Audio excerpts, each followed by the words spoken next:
Je m'appelle Nathalie Ruot, je suis professeure de mathématiques. J'enseigne depuis environ 25 ans. C'est un métier que j'ai choisi et je pense que c'est un métier qu'il faut choisir en connaissance de cause, savoir ce qui nous attend. Il faut surtout ne pas faire ce métier par défaut. Certains parlent même de vocation, j'irai peut-être pas jusque-là, mais il faut vraiment avoir envie d'être professeur. J'étais intéressée par professeur de sport, par professeur des écoles où là on a toutes les matières. Puis finalement je me suis destinée vers les mathématiques. C'est une discipline dans laquelle je prenais plaisir à étudier. J'étais intéressée par la matière et je pense qu'il faut être intéressé par la discipline que l'on enseigne, avoir une curiosité sur l'évolution, sur que l'on peut y trouver comme nouveauté. Voilà, la matière que l'on enseigne a une importance. Pour être professeur de mathématiques, il a fallu que je me forme, que je fasse un cursus où il y avait une dominante mathématique. Actuellement, pour être professeur, il faut avoir un master. Là, on peut passer le concours du CAPES en ayant un master 1. Et à l'issue de ce concours, on va faire en fait la deuxième année du master qui nous validera le stage. Il y a deux types de concours pour être prof. Il y a le CAPES et l'agrégation. Ce sont deux concours d'un niveau d'exigence différent, mais les enseignants peuvent enseigner. Les détenteurs du CAPES ou de l'agrégation peuvent enseigner au collège, au lycée, de la même façon. Ce qui va changer sur les deux concours, ça va être la rémunération qui ne sera pas la même et le nombre d'heures devant élèves. Les possibilités d'enseignement aussi pour les agrégés peuvent être élargies par rapport à un certifié où les agrégés peuvent postuler sur des enseignements dans le supérieur plus facilement que les certifiés. C'est un métier où il faut où on est dans l'échange permanent avec les élèves. Il faut être muni d'une autorité que je qualifierais de naturelle.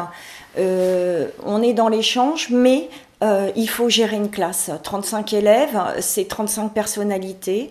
Il faut être capable de discerner les différentes personnalités, de s'adapter aux personnalités. Mais on est obligé aussi de cadrer un minimum de façon à tenir la classe. Il faut avoir beaucoup de patience, de bienveillance, être à l'écoute tout en s'imposant pour pouvoir dispenser le savoir et enseigner aux enfants et de faire en sorte qu'ils évoluent. C'est un métier où il y a tous les ans de nouvelles classes, tous les ans on recommence avec de nouvelles données. Je dirais même que chaque séance est une nouvelle séance. Il y a des surprises parfois même avec des classes, des bonnes, des mauvaises. C'est un métier où nous gérons des adolescents au collège. Au lycée, on a déjà passé le cap en principe de l'adolescence et on a des petits hommes et des petites femmes.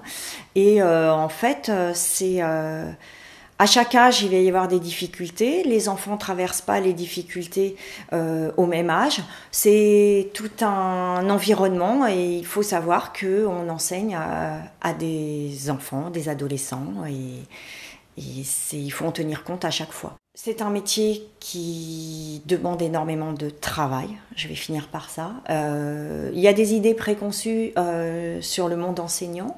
On retient souvent les vacances. Je pense que c'est une erreur de choisir ce métier par rapport à ça.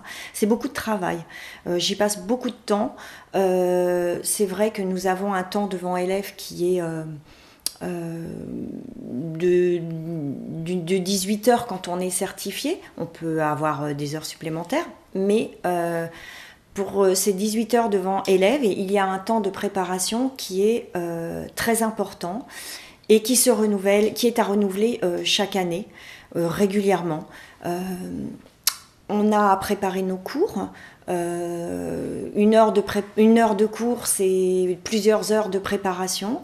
C'est de la recherche, de la mise en forme, préparation pour les élèves, chercher des activités, les présenter proprement. L'heure devant élève qui est une heure où on n'a pas droit à l'erreur, on est dans la classe, c'est physique, ça demande beaucoup d'énergie.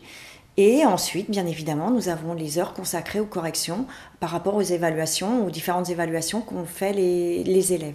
C'est beaucoup de temps, beaucoup de travail, beaucoup de recherche, beaucoup de préparation. C'est un métier qui est fatigant. Les vacances ne sont pas consacrées à un temps libre. Bien souvent, une partie des vacances est consacrée à un travail personnel pour toutes les activités dont j'ai parlé, préparation, correction et recherche.